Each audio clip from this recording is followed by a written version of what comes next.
Alors, rebonjour à tout le monde. Alors, je disais que je suis très heureux de vous retrouver encore une fois à l'année 2024 et avec un grand plaisir vous annonçant que notre série de webinaires dénommée Passeport de l'emploi va se poursuivre en tout cas tout au long de l'année 2024. Alors, tout ce que je vous souhaite en tout cas dans cette nouvelle année, c'est que vous puissiez réaliser tous vos projets, toutes vos activités, en tout cas vos entreprises. Alors, dans le cadre que nous sommes, nous parlerons peut-être l'insertion pour ceux qui cherchent un emploi et peut-être même la mise en place d'une entreprise, donc dans l'auto-emploi, pour ceux qui voudraient en tout cas s'aventurer dans l'auto-emploi. Alors, c'est un grand plaisir de vous retrouver. Donc, vous êtes fidèle à cette série de webinaires dénommée Passeport de l'emploi et c'est une bonne chose.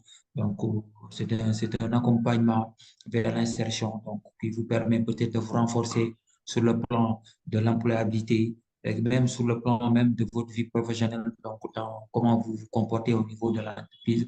Il y a toute une série de thématiques qu'on est en train de traiter et qui sont très intéressantes.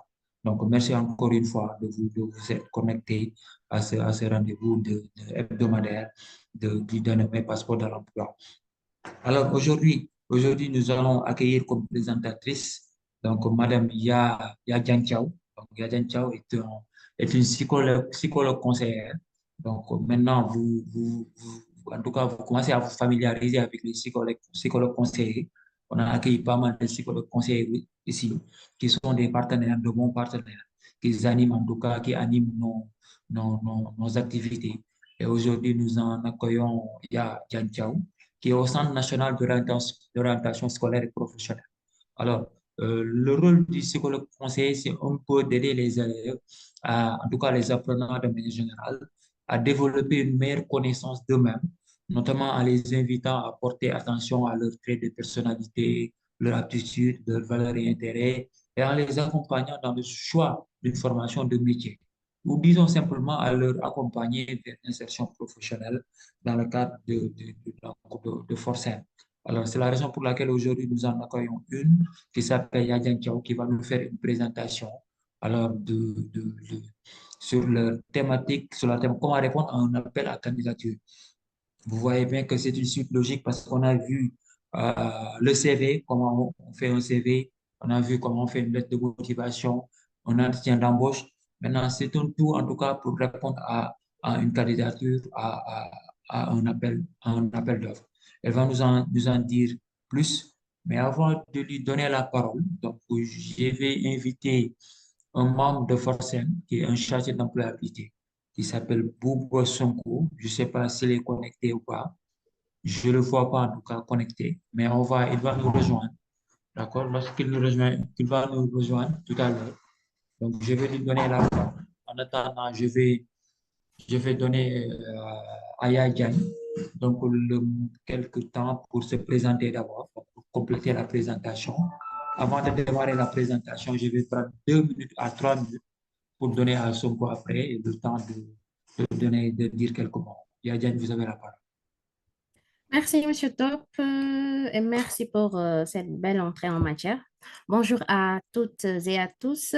Et je suis ravie d'être là aujourd'hui avec vous pour partager sur ce point important consacré un peu à comment répondre à un appel à candidature. Donc, comme Monsieur Top l'a si bien fait, voilà, c'est Madame Chao Yaïdiaï, psychologue conseillère au ministère de l'Éducation nationale depuis 2012. Donc, je suis là en tant que coordonnatrice, le responsable du bureau coordination. Donc, voilà. Et comme M. Top l'a dit, notre rôle, c'est un peu de vous accompagner dans le cadre pédagogique, mais aussi psychosocial pour la réussite dans vos études.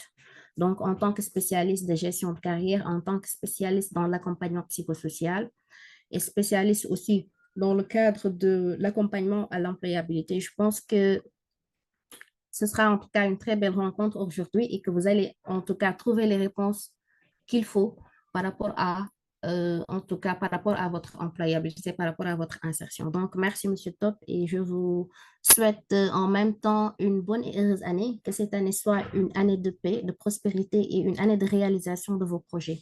Voilà, merci. Alors, merci beaucoup, Yadian. Merci beaucoup pour cette présentation. Donc, voilà, vous nous rassurez parce qu'on a une dame avec plein d'expérience qui nous accompagne. En tout cas, dans le cadre de nos activités, elle anime souvent nos activités, surtout sur les techniques de recherche d'emploi, notamment CV, lettre de motivation et tout autre, en tout cas dans l'employabilité de manière générale. Donc voilà, merci beaucoup encore une fois de vous accueillir. Nous avons aussi en ligne comme panéliste Monsieur Déthié. Déthié est un chargé d'employabilité dans le cadre des questions-réponses. S'il y a des questions qui concernent Forcel et qui sont liées à l'employabilité aussi, il pourra rebondir. Maintenant, je vais donner la parole à Monsieur Sonko. S'il est prêt, il va nous donner quelques informations par rapport surtout au suivi des modules sur l'employabilité. Monsieur Sonko, vous avez. Allez, merci, Barbara. Merci. Nous vous remercions de votre présence. C'est pour un peu faire le point d'abord sur les modules concernant la partie employabilité au niveau du programme. Il faut comprendre que, comme on l'a toujours dit, le programme a pour but de créer de l'emploi. Et pour créer de l'emploi, il faudrait améliorer l'employabilité des différents bénéficiaires ou participants. Du coup, c'est à ce titre que tous qui sont présents, pour la plupart, ont bénéficié d'un certificat de compétences. Et il faut comprendre que ça, c'est un bagage technique. Et à côté de ce bagage technique-là, vous avez besoin aussi d'améliorer votre employabilité à travers peut-être la maîtrise de certains domaines. C'est dans ce cadre que nous avons mis en place un certain nombre de modules au niveau de la partie employabilité du programme. Et notre constat est que nous avons remarqué que la plupart d'entre vous ne suivez pas les modules qui sont au niveau de la plateforme. Et c'est à ce titre que nous aimerions vous rappeler que ces webinaires sont un complément à ces modules-là. Il s'agit d'un complément à ces modules, du coup. Et il faut comprendre qu'aujourd'hui, même si vous avez vous êtes bon techniquement, si vous ne savez pas rédiger un CV, vous ne pourrez pas vous vendre sur le marché. Si vous ne savez pas faire une bonne lettre de motivation, si vous ne savez pas c'est quoi votre projet professionnel, vous ne saurez pas comment vous orienter. C'est dans ce cadre qu'on a mis tous ces éléments-là et achever ces différents modules-là va vous permettre d'avoir une très grande compréhension de tous ces points, mais ces webinaires-là viendront pour compléter tout ce que vous avez eu à acquérir comme connaissance en termes d'employabilité, de soft skills et de techniques de recherche d'emploi. Aussi, nous rappelons également que nous donnons, et à ce titre, je pense que je vais rappeler que nous allons faire des mails qui seront ciblés et par rapport au taux d'achèvement des différents apprenants, nous vous enverrons des mails pour vous rappeler cela et nous vous exhortons vraiment à revoir ces différents modules-là parce que c'est vraiment central dans votre recherche d'emploi, quoi. C'est vraiment central. Vous ne pouvez pas trouver un emploi si vous ne savez pas rédiger un bon CV, si vous ne savez pas comment chercher un emploi. C'est ça. Et toutes ces choses-là sont dans la plateforme. Je voulais dire que aussi, tous les vendredis, nous vous faisons parvenir une job letter qui peut-être va évoluer très prochainement. Mais pour l'instant, il faut comprendre que cette job letter-là, il s'agit d'une collection d'offres qui tourne autour des certificats que vous avez suivis au niveau du programme. Et ces offres d'emploi sont de deux types. Il y en a qui sont carrément dédiées et destinées à vous à travers des partenaires qui viennent directement pour contacter le programme et demander des profils. Mais en plus de ça, nous regardons dans différents les recrutements en cours, nous regardons ceux-là qui correspondent le plus à vos profils. Et si vous cumulez ça au module d'employabilité mais également aux différents webinaires que nous organisons, je pense que et au conseil de Babacar et Déthié qui sont là et qui vont peut-être lancer d'autres activités très prochainement. Ça ne peut être bénéfique que pour, euh, peut-être que bénéfique pour vous. Et je pense que je vais m'en arrêter là. Merci beaucoup. Merci beaucoup, Monsieur Sonko Bouba. Donc voilà, les précisions sont claires. Effectivement, donc ces webinaires viennent renforcer les modules qui sont disponibles sur la plateforme de l'employabilité. Et le fait de suivre ces modules-là vont en tout cas donner plus de vie, plus d'animation à ces webinaires. Donc le niveau en sera encore plus élevé et nous allons pousser ces spécialistes comme Yadiagne à donner plus d'elle-même. Et ce sera bénéfique pour tout le monde. Merci beaucoup. Donc Yadiagne, je vais vous donner la parole donc pour démarrer la présentation. Merci beaucoup, chers participants. Merci. Bien, Badiane, vous avez la parole. Bon, voilà, merci Monsieur Top, merci à Monsieur Sonke et à Monsieur Pen. Et bienvenue à ce nouveau numéro de webinaire de renforcement de l'employabilité. Un numéro qui est spécialement consacré aujourd'hui à comment répondre à un appel à candidature.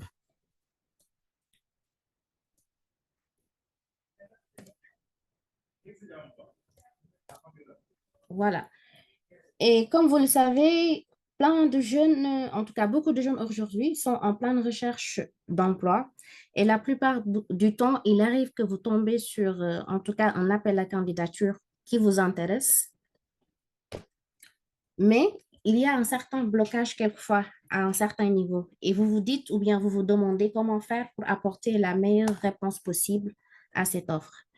Et dans ce webinaire, en tout cas, nous allons essayer de voir en tout cas les 3 étapes clés pour donner une réponse adaptée par rapport à un appel à candidature et aussi vous donner la chance d'obtenir par la suite un premier rendez-vous pour l'entretien d'embauche.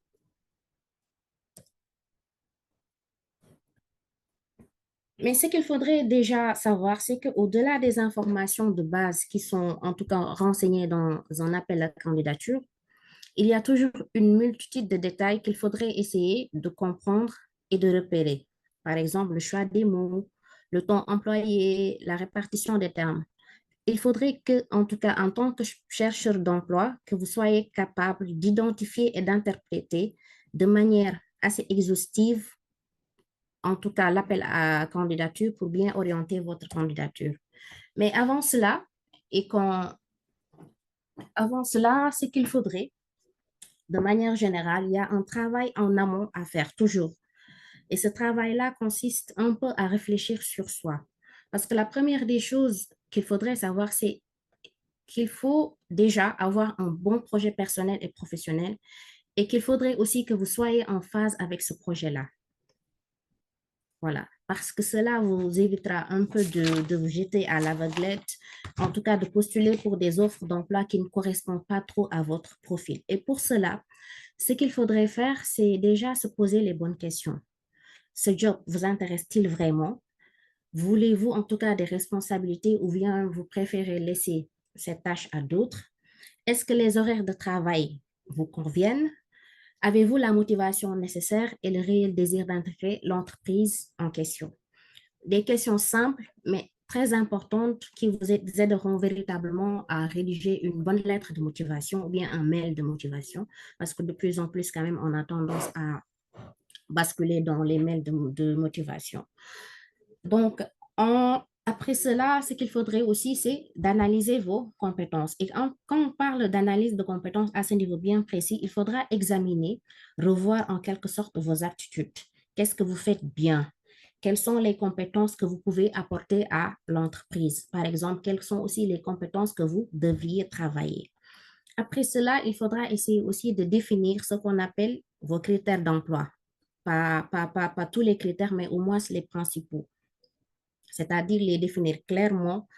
Est-ce que ce que vous êtes prêt à accepter, cela vous aidera aussi à gagner du temps en ciblant les postes en entreprise qui répondent à vos critères. Par exemple, par rapport à ces critères, par exemple, quels sont les secteurs ou bien le secteur d'activité qui me passionne le plus, qui m'intéresse? Quel type de personnes avec, en tout cas, lesquelles j'aimerais travailler? Quel est le style de management dans l'entreprise? À quel type ou catégorie de poste vous pourriez prétendre, parce que ça aussi c'est important. et quel salaire correspond à votre profil. Donc, en tout cas, il y a ce travail de réflexion sur soi qui est très important à faire en amont avant véritablement de répondre à un appel à candidature. Et pour entrer dans le vif du sujet, la première des choses à faire quand vous recevez un appel à candidature, c'est de l'analyser et de décrypter cet appel à candidature. Et quand on parle de cela, ce qu'il faudrait essayer de comprendre à ce niveau, c'est qu'il faudrait essayer de faire ce qu'on appelle une lecture analytique de l'appel d'offres. Et pour faire une lecture analytique, il faut déjà savoir bien lire l'appel à candidature, c'est-à-dire comprendre comment ça fonctionne, comment elle est structurée, et observer les nuances des termes, comme je l'ai annoncé à l'introduction, et des mots employés, afin de bien les maîtriser. Parce que ce qu'il faudrait savoir, c'est que toujours dans un appel à candidature, il y a ce qu'on appelle les mots-clés. Pourquoi il est important de vérifier, de revenir sur ces mots-clés-là? Parce que normalement, vous devrez utiliser ces mêmes mots-clés pour rédiger votre CV et votre lettre de motivation. Parce que de plus en plus actuellement, ce qu'il faudrait essayer de comprendre, c'est que les CV, surtout actuellement, sont lus par ce qu'on appelle les ATS, c'est-à-dire les Applicant Tracking Software, qui sont un peu des algorithmes, avant d'être lus par des personnes physiques. Et ces algorithmes-là, ce qu'ils ciblent d'abord, ce sont est-ce que les mots-clés qui ont été mentionnés au niveau de l'appel à candidature reviennent un peu sur le CV et sur la lettre de motivation. Donc, il est extrêmement important de faire ce travail de matching au niveau de l'appel à candidature pour pouvoir reprendre ces mêmes mots-clés dans le CV et la lettre de motivation. Et quand on parle de lecture analytique, analyser et décrypter, la première des choses à faire quand vous voyez un appel à candidature qui vous intéresse, c'est de prendre le temps de bien le lire et de le comprendre. Comme je l'ai annoncé, pour voir si, par exemple, ça colle à mon profil, est-ce que j'ai les qualifications pour répondre à cet appel à candidature? Est-ce que mon parcours professionnel correspond à l'offre? Et repérer aussi les renseignements concernant l'entreprise, parce que c'est extrêmement important, surtout au niveau de la lettre de motivation. Il faudra toujours essayer de montrer qu'on en sait davantage sur l'entreprise, par exemple. Quelle est son activité, ses chiffres d'affaires, son emplacement, sa taille, les valeurs de l'entreprise, etc. Pour ensuite en venir au niveau de la description du poste. Quelles sont les missions ou bien la mission demandée, les responsabilités, le type de contrat. Cette lecture attentive vous permettra de savoir si le poste correspond vraiment à ce que vous êtes et si le métier proposé vous convient. À ce moment précis, si cette étape est bien faite, là, vous pouvez rédiger un CV pertinent, une bonne lettre de motivation convaincante. Parce que c'est toujours une lettre de motivation personnalisée qui fait la différence. Maintenant, la question est de savoir comment lire et comprendre une offre d'emploi ou bien un appel à candidature. Dans un appel à candidature, on précise toujours les caractéristiques du poste à pourvoir, les responsabilités, les tâches associées, ainsi que les qualifications et les compétences requises pour le poste en question. Et la plupart du temps, il est rédigé de manière très claire et précise pour susciter un peu l'intérêt des personnes qualifiées à ce poste. Et donc, toujours dans un appel à candidature aussi, il faudra essayer de comprendre qu'il y a toujours ce qu'on appelle 4 catégories d'informations, toujours dans un appel à candidature. Quelles sont ces 4 catégories d'informations? Il y a ce qu'on appelle les informations un peu liées à l'annonce, à savoir le numéro de l'offre, le jour de parution et des fois quelques informations complémentaires parce que c'est important dans la lettre de motivation de revenir sur le numéro de l'offre. Par exemple, dans votre offre parue le numéro tel, voilà. Donc, toujours important de tenir compte de ces informations liées à l'annonce qui est la première catégorie d'informations. La deuxième, ce sont les données un peu relatives au poste en question, c'est-à-dire le titre du poste, la localisation, si c'est par exemple à Dakar, à Thiès, à Tamba, les missions du poste, le type de contrat, si c'est un contrat à durée déterminée ou bien indéterminée ou bien un contrat de prestation. C'est important de revenir là-dessus ou bien même de tenir compte de cela. Quelles sont les conditions de travail? Quelquefois, c'est mentionné dans un appel à candidature. La rémunération et les avantages En tout cas, à ce niveau, ce n'est pas dans toutes les offres d'emploi, mais vous allez voir que dans certaines entreprises, par exemple, ils peuvent mentionner. Mais la plupart du temps, ils attendent un peu l'entretien pour revenir sur ces questions-là. Mais et un repérage que par rapport, par exemple, à la deuxième catégorie d'information qu'il faudra regarder au niveau de l'annonce, c'est le titre, la localisation, les missions, le type de contrat ainsi que les conditions de travail. Ensuite, on va avoir ce qu'on appelle les exigences requises pour le poste. Par exemple, le nombre d'années d'expérience minimum requis, parce qu'ils vous diront qu'ils ont par exemple besoin de quelqu'un qui a 5 années d'expérience professionnelle, de 6, de 7, de 10. Les compétences demandées, que ce soit les compétences techniques ou bien les compétences transversales, sociales, méthodiques, voilà, les soft skills. L'obligation d'être en permis l'obligation d'être en possession du permis ou pas. Pour certains, par exemple, certaines entreprises, c'est important d'avoir un permis. Pour d'autres, tel n'est pas le cas. Là, c'est la troisième catégorie d'information. Et la dernière, c'est sur l'employeur ou bien sur l'entreprise. Parce que, par exemple, dans un appel à candidature, quelquefois, surtout au niveau de l'introduction, on revient un peu sur l'entreprise qui, par exemple, qui lance le poste, sur les valeurs de l'entreprise. Vous prenez, par exemple, les offres d'emploi de l'UNICEF, de l'UNESCO, ils reviennent toujours sur la brève histoire de, par exemple, de l'UNESCO, de l'UNICEF, les valeurs et les secteurs d'activité. Donc, voilà les 4 catégories d'informations qu'il faudra essayer de repérer dans l'appel à candidature. Et nous allons voir par la suite pourquoi c'est important de repérer ces 4 catégories d'informations.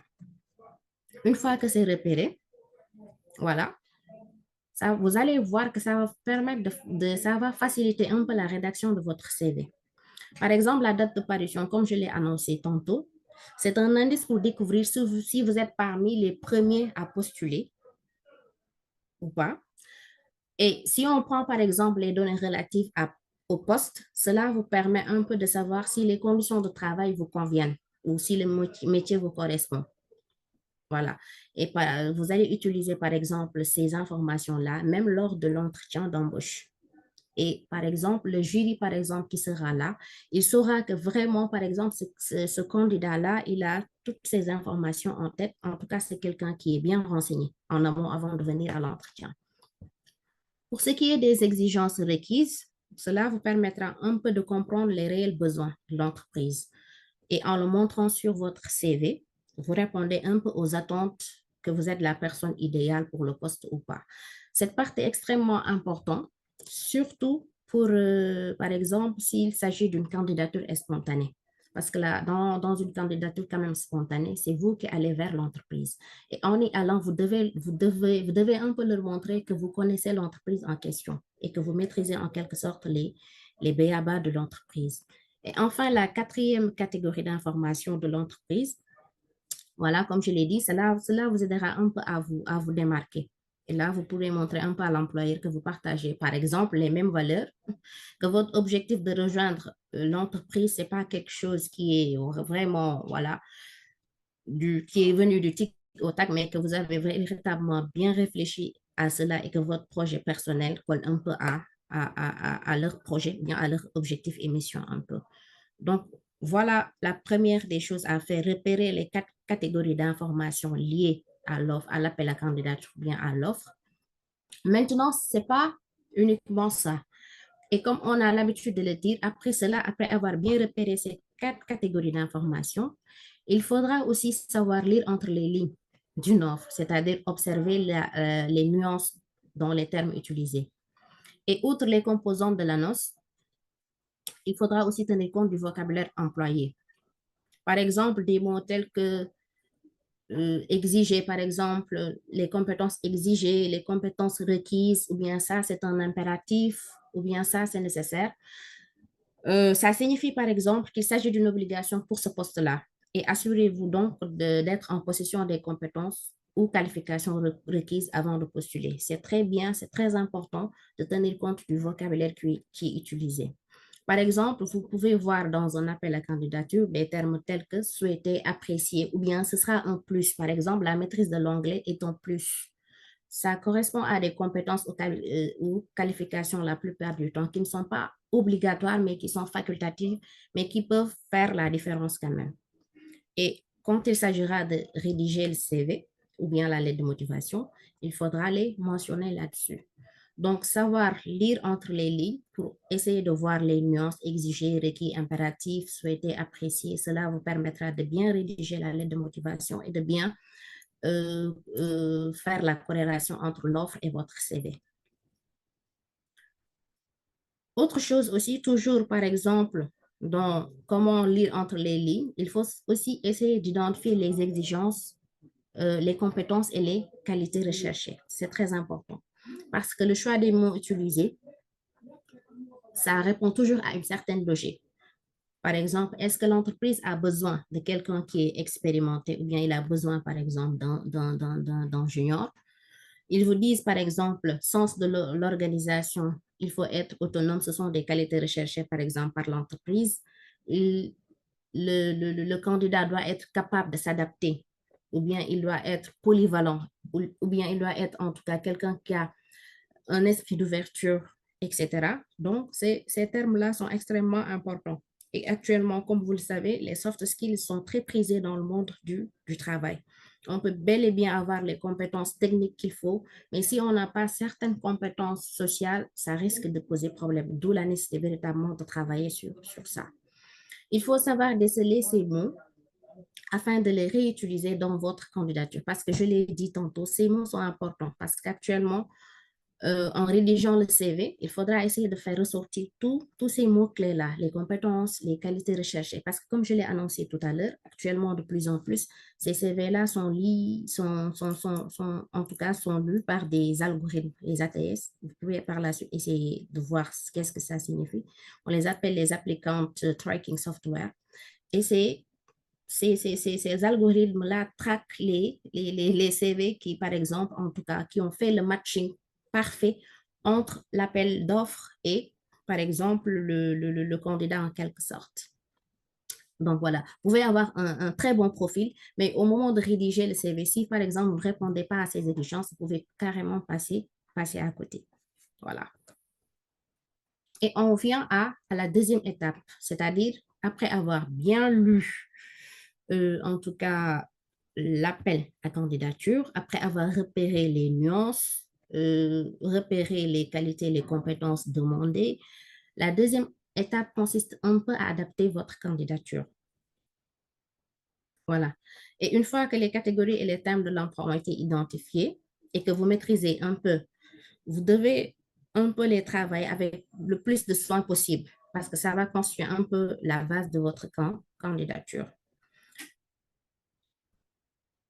Faites des recherches sur l'entreprise, que ce soit par exemple dans une lettre de motivation simple ou bien même dans une lettre de motivation pour une candidature spontanée. Il est extrêmement important de faire des recherches sur l'entreprise parce que là, ça ne pardonne pas. Vous ne pouvez pas postuler à un emploi et que, par exemple, une fois à l'entretien, on vous pose des questions sur l'entreprise et que vous n'avez pas ces réponses-là. Là, vraiment, ça peut constituer un frein. Donc, renseignez-vous sur le statut de l'entreprise, si elle appartient à un groupe ou bien si elle est indépendante. Vous devez aussi savoir s'il s'agit d'une petite moyenne entreprise, d'une start-up ou au contraire d'une grosse structure. Voilà. Parce que les procédures de recrutement qui sont menées différemment, s'il n'y a pas de RH, vous pourrez postuler directement près d'un supérieur ou bien d'un technicien et le vocabulaire à employer sera différent. Pourquoi? Parce que dans, par exemple, la lettre de motivation, quand vous allez mettre objet et à monsieur tel, vous devez être capable de savoir à qui doit être adressée la lettre de motivation. Est-ce que c'est par exemple au directeur général ou bien est-ce que c'est au RH ou bien est-ce que c'est pour, je ne sais pas, le DAF, le DAGE, etc. Donc, des informations importantes. Et pour avoir ces informations-là, il va falloir faire un travail de recherche sur l'entreprise en question. Voilà, pour saisir un peu, pour en tout cas répondre aux enjeux de l'appel à candidature. Parce que lors de l'entretien, et même en lisant votre lettre de motivation, on doit être capable de voir que tel ou tel candidat vraiment connaît en quelque sorte l'entreprise. Comprenez aussi l'exigence du poste. L'intérêt est double ici. Pourquoi? Parce que connaître ce qui est demandé et connaître aussi les objectifs que l'entreprise recherche ou bien que l'appel à candidature demande, c'est extrêmement important. Quelles sont les tâches qui sont demandées? Par exemple, dans un appel à candidature, on va vous dire rédaction. Je donne juste un exemple, rédaction des rapports d'activité. Voilà, supervision de l'équipe, par exemple, de l'équipe de mise en œuvre. C'est juste des exemples simples tels que je donne comme ça. Donc, on doit être capable de repérer quelles sont les tâches qui sont demandées pour tel ou tel poste. Quel sera votre degré de responsabilité? On vous attend sur quoi? Est-ce que vous êtes là pour manager l'équipe? Est-ce que vous êtes là pour accompagner, par exemple, l'équipe projet, etc.? Autant de questions qu'il faudra essayer de poser. Et si votre profil requiert une grande amplitude horaire ou bien une certaine mobilité géographique, parce que pour certains postes, il y a beaucoup de déplacements sur le terrain, parce il va falloir aller sur le terrain. Pour d'autres, il y en a même qui travaillent lors des week-ends. Donc, mieux vaut, au niveau, par exemple, de l'appel à candidature, repérer toutes les exigences du poste pour bien répondre à l'appel d'offres, mais aussi pour voir est-ce que réellement ce poste convient à ce que je veux réellement, et est-ce que ça répond aussi à mes compétences, à mes aptitudes. Examinez bien le type de profil qui est demandé. Restituez les mots-clés parce que c'est important. C'est une répétition, mais c'est très pédagogique. Parce que dans l'appel à candidature, les mots-clés, on ne badine pas avec. Parce que pour répondre au niveau de la lettre, pour rédiger la lettre de motivation du mois, ces mots-clés doivent revenir. Donc, repérer les compétences et les soft skills recherchés. Les soft skills, comme je l'ai annoncé tout à l'heure, sont extrêmement recherchés actuellement. Et il est intéressant de les replacer dans un contexte lorsque vous répondez à une offre d'emploi. Par exemple, je suis très flexible, j'ai eu à mener, par exemple, telle ou telle chose. J'ai souvent remplacé en urgence des collègues indisponibles, un dimanche ou bien un jour férié. Des termes que l'on utilise au moment de rédiger, par exemple, la lettre de motivation, qui montrent réellement que, voilà, le candidat a les softs que nous demandons. Il en est de même aussi pour les autres compétences techniques. Je suis bilingue, j'ai assumé la responsabilité, par exemple, du service commercial ou bien du service international. Donc, les mots-clés que vous repérez sont importants car de nombreux recruteurs utilisent un système de filtrage automatique. Je l'ai annoncé tout à l'heure. Donc, si par exemple ces mots-clés ne reviennent pas, automatiquement vous êtes mis à côté, alors que peut-être que vous avez le bon profil.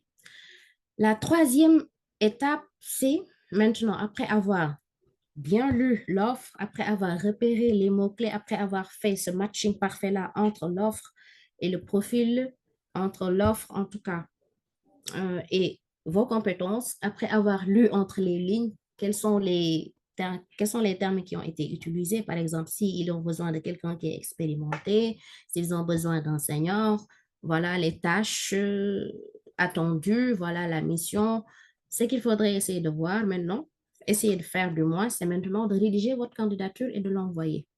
Mais avant d'envoyer votre candidature, vous devez vous assurer qu'elle ne comporte aucune faute ou bien aucune fausse note. Et là, vous devez respecter les protocoles et les modalités exigées par l'entreprise. Voilà. Et ce serait véritablement dommage de passer à côté de cela. Parce que la plupart du temps, on pense que c'est vraiment quelque chose de facile quand vous voyez un appel à candidature automatiquement. On commence à ressortir l'ancien CV. Il y en a qui n'adaptent même pas le CV par rapport au poste. Après, voilà, on essaie de rédiger un peu la lettre de motivation sans pour autant tenir compte des différentes étapes que doit contenir la lettre de motivation, sans avoir fait cette corrélation exacte-là. Et même au moment, par exemple, de l'envoi, il y en a qui vous disent que, par exemple, on envoie par mail. Parce que de plus en plus, les envois physiques, là, on les voit très rarement. Donc, après avoir adapté votre candidature, maintenant, il faudra adapter en tout cas l'offre à votre candidature. Il faudra la rédiger, c'est-à-dire rédiger la lettre de motivation, réadapter le CV. Et à ce moment précis, c'est une étape très importante. Donc, une fois le CV rédigé et la lettre de motivation, ce qu'il faut faire, c'est véritablement, il faut vous faire lire. Parce que voilà, quelquefois, une candidature remplie de fautes donne un peu l'impression que ce candidat-là est un peu négligé. Voilà. Et là, ce n'est pas un très bon exemple quand même à donner aux recruteurs. Il existe toujours un moyen de le faire. Vous pouvez, par exemple, donner, par exemple, votre CV à votre collègue, à une amie ou bien à des proches. Ils vont vous relire pour essayer de, en tout cas, repérer les coquilles, si c'est bien articulé, si les arguments en tout cas, sont là et que c'est bien corrélé.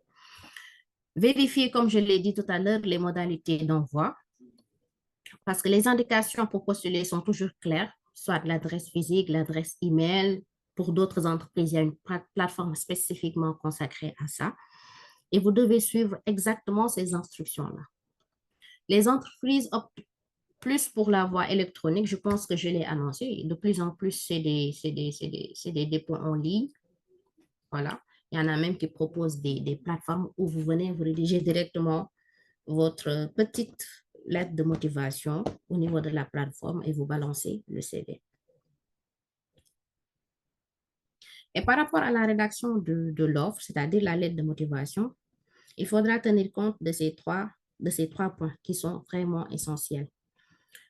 En premier lieu, il faudra essayer de décrire un peu pourquoi l'offre et l'entreprise vous intéressent, c'est-à-dire un peu quel est le motif de votre candidature. Si vous terminez à ce niveau, il faudra essayer de mentionner les compétences que vous apportez à l'entreprise. Parlez un peu de manière très résumée de vos compétences, de vos expériences et de vos connaissances. Reprenez les missions telles quelles du poste au niveau de l'appel à candidature et n'oubliez pas aussi de parler un peu de vos qualités. Voilà. Et un commentaire judicieux et positif sur la société qui propose l'emploi sera apprécié. Et là, vous ne pouvez le faire que si vous avez les informations sur l'entreprise en question. Et la troisième étape, c'est de solliciter une rencontre terminée par une formule de politesse. Voilà. Voilà, je serai en tout cas à votre disposition pour une éventuelle rencontre ou bien pour un éventuel entretien. Si l'offre demande vos prétentions, proposez dans votre lettre de l'aborder lors de l'entretien parce que je pense que c'est le lieu idéal pour pouvoir discuter du salaire, de la rémunération, etc. Voilà.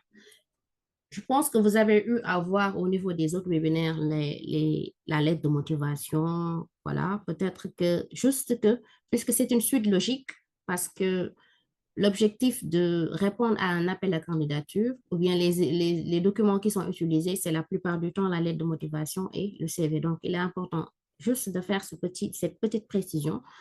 C'est-à-dire, dans la lettre de motivation, prenez le soin de ne pas omettre les références de l'annonce. C'est pourquoi c'est important. C'est-à-dire la première catégorie d'information, les références de l'annonce. Ou dans le cas contraire, par quel biais vous avez eu connaissance du poste. Voilà. Si c'est par exemple un ami qui vous a envoyé l'appel d'offre, si vous l'avez vu sur le net, etc. Adressez la lettre à l'interlocuteur mentionné sur l'annonce en évitant un peu d'écorcher son nom. Voilà. À monsieur le directeur national du centre de l'orientation scolaire et professionnelle, à monsieur le chef de projet, etc. Et n'oubliez pas d'inscrire sa fonction, toujours dans la lettre de motivation. Pour ce qui est du CV, un CV doit toujours être à jour. C'est-à-dire que ce n'est pas qu'à chaque fois, vous devez réécrire votre CV, c'est-à-dire vous avez déjà un CV tout fait. Ce qu'il faut faire, c'est que quand vous recevez un appel à candidature, en fonction du poste, en fonction des compétences, en fonction des exigences, il faudra juste essayer de le réadapter. Voilà. Ainsi, lorsque vous trouverez par hasard l'annonce qui correspond un peu à l'emploi de votre rêve, vous allez juste répondre en un clin d'œil. Parce que quelquefois, vous pouvez trouver un appel d'offres ou bien un appel à candidature très intéressant, mais le temps est limite. Vous avez juste quelques jours, 2 jours pour pouvoir des fois répondre à l'annonce. Et il y a un travail de fourmi à faire pour en tout cas essayer de répondre de la meilleure manière possible. Voilà. Et comme on a l'habitude de le dire, il faut toujours être prêt à répondre à une offre d'emploi. Et ça, pour le faire, c'est un état d'esprit. On s'inscrit là-dessus. Voilà. Et ce serait véritablement dommage de voir un appel à candidature qui vous correspond, qui vous intéresse, et que vous passez à côté parce que voilà, vous n'avez pas eu le temps de bien rédiger la lettre de motivation et le CV. Ça, c'était véritablement de manière générale. Mais pour ce qui est, par exemple, d'une candidature spontanée, euh, la stratégie reste la même. Mais sauf qu'à ce niveau, ce qu'il faut, c'est de faire des recherches sur l'entreprise. Parce que c'est, comme je l'ai dit, c'est vous qui allez vers l'entreprise. Parce que là, l'entreprise n'a pas lancé d'appel à candidature. Vous avez une entreprise, par exemple, qui est là. Vous savez que, par exemple, l'entreprise vous intéresse. Vous avez le profil qu'il faut pour intégrer l'entreprise. Vous rédigez une lettre de motivation spontanée pour leur montrer que voilà, j'ai les compétences qu'il faut pour entrer dans votre entreprise et je pourrais apporter une valeur ajoutée à votre entreprise. Et donc, à ce niveau, ce qu'il faut faire, c'est vraiment de faire des recherches sur l'entreprise, de rédiger un CV clair et pertinent, de soigner la lettre de motivation, de relire les documents, fournir des références aux recruteurs, envoyer maintenant votre candidature par le bon moyen et au bon moment, pas de retard, pas bien après, par exemple la date de clôture.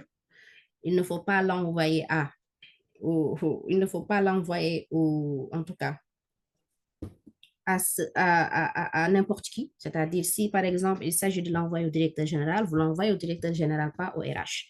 Montrez votre intérêt pour le poste, quelquefois, parce que dans une candidature spontanée, vous pouvez, par exemple, envoyer votre candidature et que vous n'ayez pas de réponse. Mais ça ne signifie pas que vous devez vous en arrêter là. Il faut relancer. Et il y a une façon de relancer l'entreprise. Il n'y a rien de mal quand vous ne recevez pas de réaction à relancer, par exemple, l'entreprise. Et l'autre chose, c'est de tenir un fichier de candidature à jour en ayant toutes les informations qu'il faut. Et de plus en plus, parce que je l'ai mentionné comme un point important, de plus en plus, soyez présents et visibles sur Internet. Pourquoi c'est important? Parce que de plus en plus, beaucoup d'entreprises lancent des appels à candidature au niveau des réseaux sociaux. Et pour véritablement augmenter votre chance d'être recruté, vous pouvez même créer un profil sur un réseau social professionnel comme LinkedIn, qui est un réseau véritablement consacré à ça. Donc, vous allez voir des personnes avec des profils, leur CV même sur place.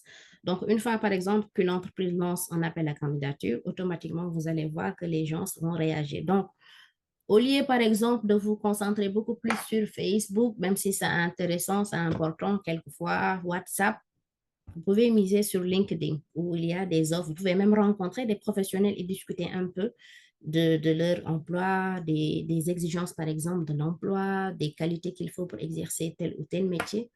Et vous pourrez facilement interagir avec les entreprises. Voilà. Donc, essayez d'être le plus possible visible et présent sur Internet.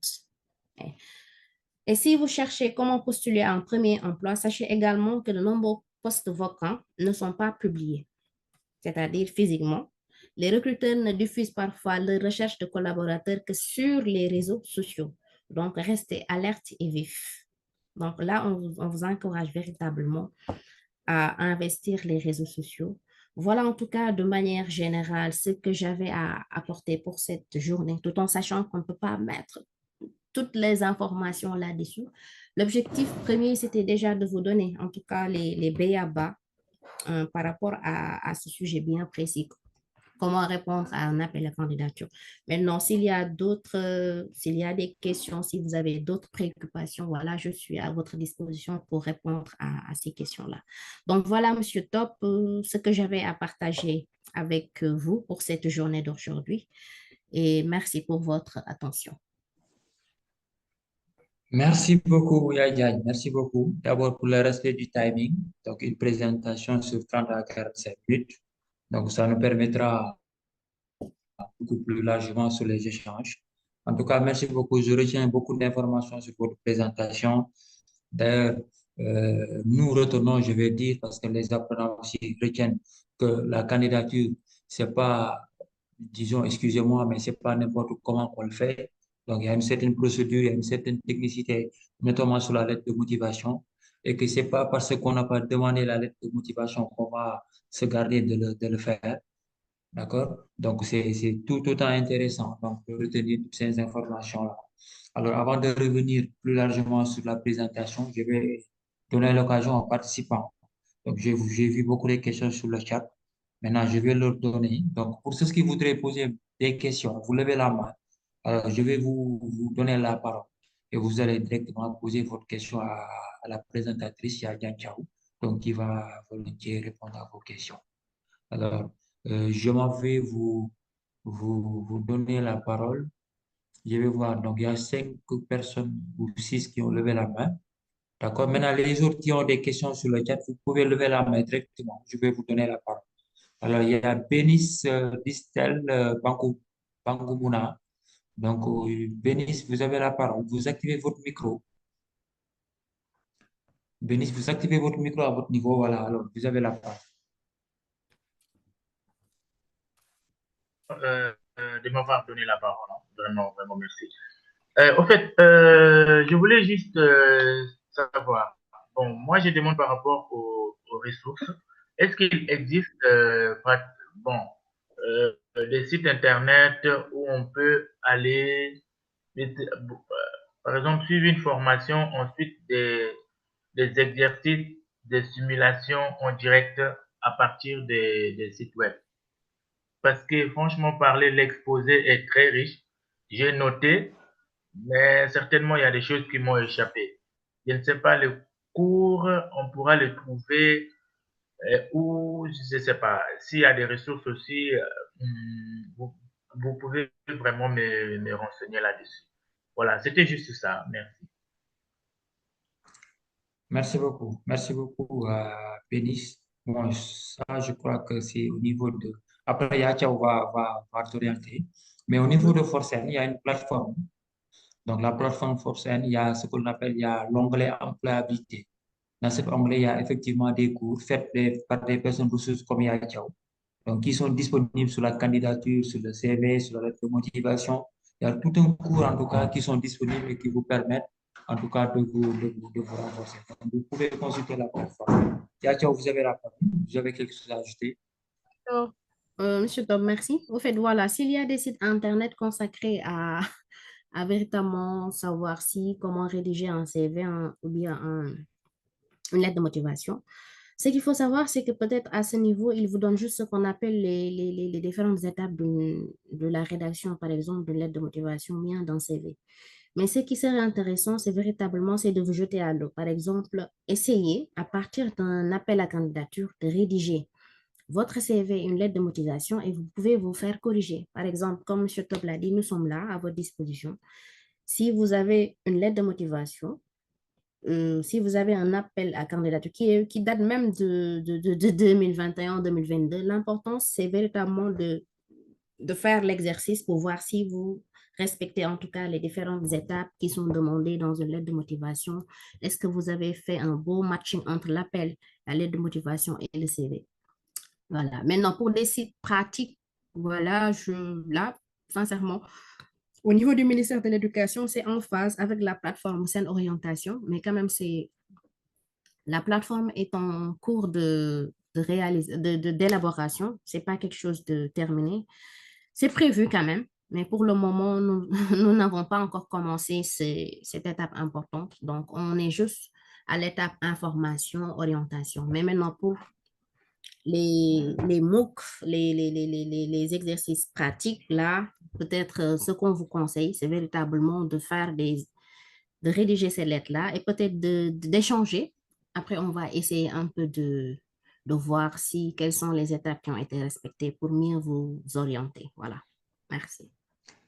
Merci Maintenant, beaucoup pour la pertinente il y a réponse. des Oui, sites qui vous allez-y. permettent de voir, par exemple, comment rédiger la lettre de motivation, quelles sont les différentes étapes. Mais l'idéal serait véritablement de le faire et de se faire corriger pour une fois, pour par la suite vraiment fixer une bonne fois pour toutes les règles, les tenants et en tout cas les aboutissants d'une bonne lettre de motivation. Merci. Merci beaucoup, Yadian, pour cette brillante réponse. Donc, il y a un chargé d'employabilité du nom de DTCN que voudrait apporter quelque chose par rapport à la question. DJ, vous avez la parole. Voilà, merci Babacar et bonjour à tout le monde. D'abord, je tiens à féliciter Madame Thiaw pour la brillante présentation qu'elle a faite. Et j'avoue que c'est l'objectif de ce programme, toujours de renforcer l'employabilité des apprenants, des demandeurs d'emploi. Maintenant, par rapport à la question de monsieur qui demandait est-ce qu'il y a des plateformes vraiment qu'on peut aller de manière pratique, lui rassurer que nous, dans le cadre du programme, nous avons même prévu des sessions pratiques qui sera vraiment des sessions très pratiques par rapport à l'élaboration d'une candidature, comment rédiger un CV concrètement et par rapport à certaines offres d'emploi. Parce que ce que nous avons constaté est que beaucoup de nos apprenants n'ont pas l'habitude vraiment de postuler carrément dans une offre d'emploi. Et c'est la raison pour laquelle nous a amené vraiment à vouloir faire ces sessions-là. Parce que la majeure partie, même l'envoi d'email, pose problème parce que la majeure partie, s'ils rédigent le dossier de candidature, le CV, la lettre de motivation, il y a l'envoi d'email qui pose problème, quelle est la formule la plus adaptée pour envoyer sur ce dossier. Et très prochainement, avec Babacar, nous allons vraiment organiser des sessions pratiques sur ça, sur la rédaction de CV pratiques, la lettre de motivation, et nous allons amener à produire des offres d'emploi fictifs que nous allons amener vraiment à corriger ensemble avec vous pour vraiment pouvoir combler ce gap-là. L'autre question que je voulais intervenir, c'est par rapport à la demande spontanée. Il y a un demandeur qui a posé la question à savoir qu'est-ce qu'une candidature spontanée. Une candidature spontanée n'est rien d'autre que c'est vous qui prenez l'initiative d'aller déposer vers une structure. Maintenant, en revanche, aussi, je l'ai dit sur le chat, dans ce sens-là, l'employeur n'a pas besoin de vous, mais c'est vous qui avez besoin de l'entreprise. Donc, c'est vous qui allez vers l'entreprise, faire vos dossiers et déposer. Et par rapport à la présentation aussi de Madame Thiaw, je voulais juste contribuer par rapport aussi à l'énoncé, par exemple, comment répondre à une annonce. Je voulais juste partager avec les demandeurs d'emploi une aide mémoire qui va leur aider vraiment parce qu'il a bien parlé des exigences de la qualification et c'est très important dans une candidature. Pour postuler dans une candidature, il faut vraiment avoir les critères de l'offre d'emploi. Qu'est-ce que l'offre exige? Elle l'a si bien dit.